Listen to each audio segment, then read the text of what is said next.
Dinesh D'Souza went on to Fox News the other day and decided to comment about Alexandria Ocasio-Cortez's tweet that involved the Electoral College. Now, Dinesh D'Souza himself is probably in the running for my favorite of the sort of Republican commentators who know absolutely nothing about any of the politics they discuss, and they just try to bullshit their way through by sounding pristine and using more intellectually challenging words so that the average person can't decipher it, and kind of just making word salad up.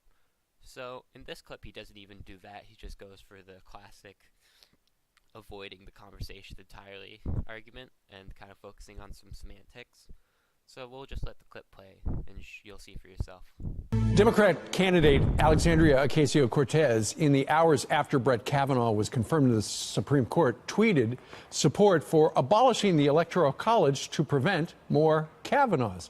Ocasio-Cortez tweeting, quote, "It is well past time we eliminate the Electoral College, a shadow of slavery's power on America today that undermines our nation as a democratic republic." So why does the Electoral College matter? Join us right now, Dinesh D'Souza, conservative filmmaker and author of Death of a Nation, also a major motion picture available for pre-ordering right now. Dinesh, good morning to you. Good morning. When you read her tweet, what did you think she was talking about? Well, first of all, I think she's confusing the Electoral College with the Three-Fifths Clause. The Three-Fifths Clause was about slavery, and it had to do with an argument between the North and the South over representation.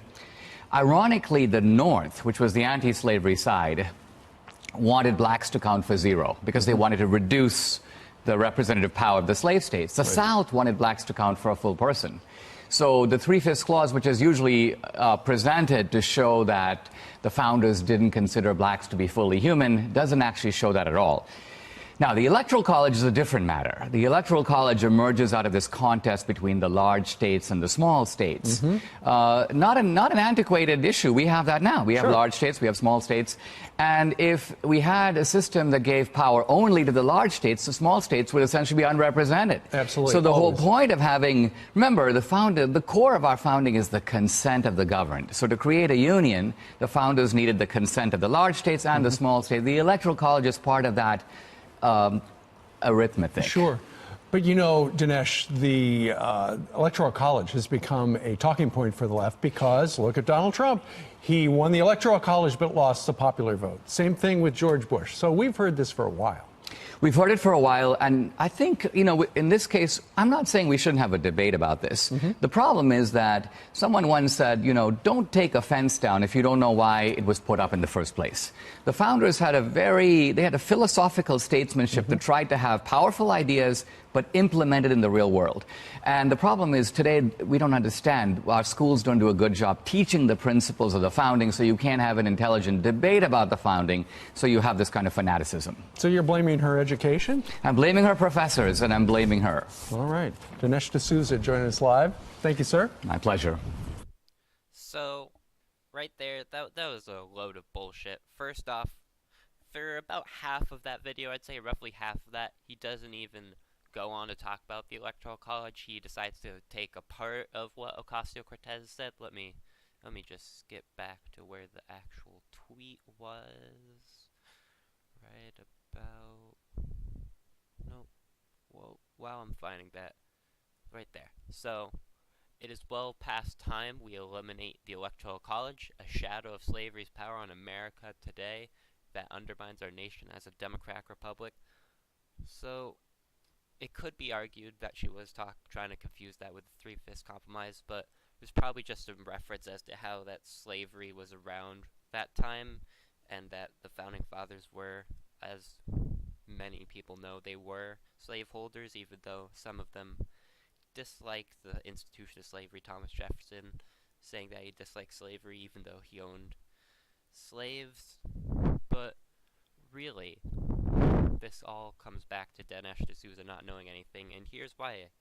So he even gets the part that he's trying to like bullshit wrong about the Three-Fifths Compromise, and I'm not even sure this is him being wrong. I'm pretty sure this is just him pushing propaganda and try and make the South look good during the 1800s. So he discusses the Three-Fifths Compromise, which many people know was a compromise between how the North didn't want the slaves to count for any representation and the South to want like black people and like specifically slaves to count for a full person, and then they compromised that would be 3/5 of a person. So if you had just that description, you would probably wonder why Dinesh D'Souza is wrong. The simple answer to that is that the black slaves didn't get to vote, but they had representation. So you're probably wondering like how that actually comes to play.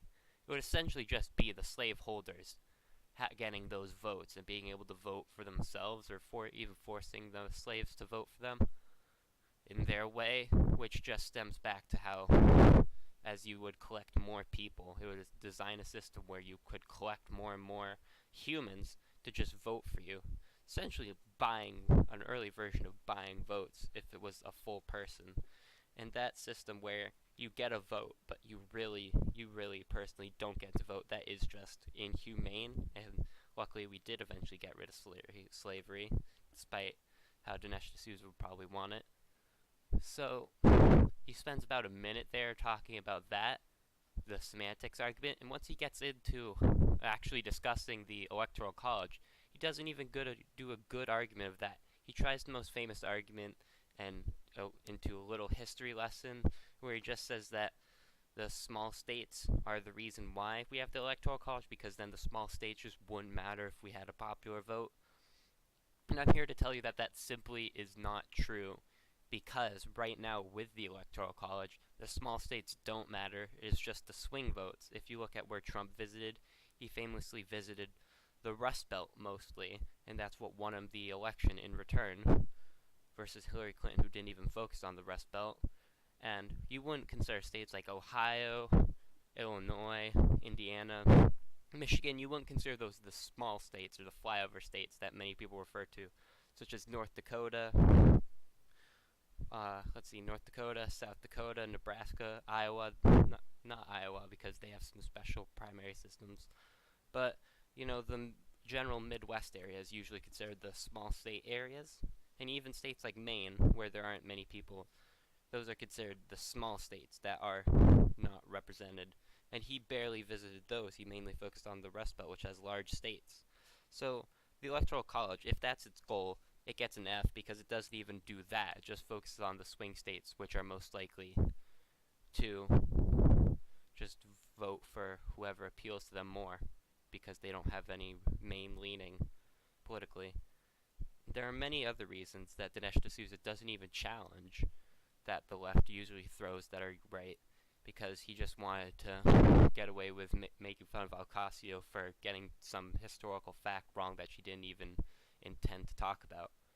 So the other main arguments for it is that if let's say you're a Republican, for Dinesh D'Souza, you're a Republican living in California, there's many Republicans living in California that their vote essentially does not matter because the state is so blue and liberal that they'll always vote for the Democratic president in the Electoral College, and that those, let's say, like 10 million, I don't know how many was in the last election, but let's just say something like 12 million. If there's 12 million people voting for the Republican candidate, that's going to be more than like 5 states in New England combined, maybe, and those votes wouldn't be represented in the Electoral College.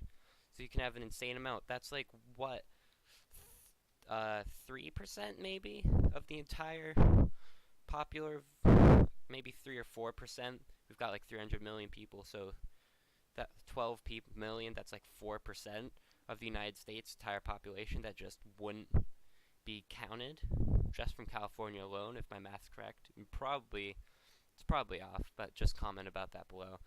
So there's an entire other argument that he didn't even try to challenge, why the Electoral College should not function the way it is. And another main argument is that you currently, let's look at this map. So I have a map here where we have a count of 1, 2, 3, 4, 5, 6, 7, 8, 9, 10, 11, 12, I think. Yep, 12 states right now.